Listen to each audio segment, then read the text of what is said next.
Facebook မှာ update အသစ်ပြောင်းသွားတာသိပြီးကြပြီလားဟုတ်ပါတယ်တကယ်ကို update အသစ်ပြောင်းသွားပါပြီကျွန်တော်ဒီနေ့မှာတော့ပြောင်းလဲသွားတဲ့ update လေးတွေတဲကမှတစ်ခုအကြောင်းကိုဝေမျှပေးသွားမှာပဲဖြစ်ပါတယ်ဒါကြောင့်မို့လို့ဒီဗီဒီယိုလေးကိုအဆုံးထိကြည့်ပေးဖို့အတွက်တောင်းဆိုချင်ပါတယ်အားလုံးပဲသိကြတဲ့အတိုင်းပဲ Facebook ကအခုတလောခဏခဏကို update တွေလုပ်ပါတယ်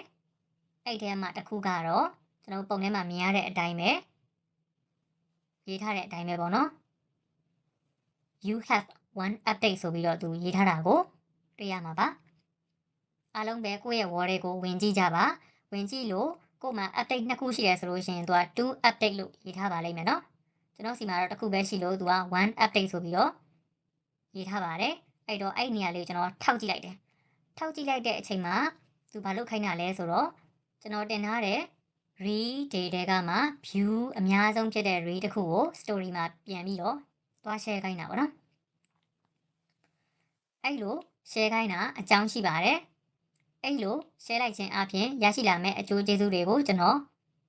ပြောပြပေးမှာဖြစ်ပါတယ်နံပါတ်1အချက်အကယ်၍အဲ့ဒီ reel ကို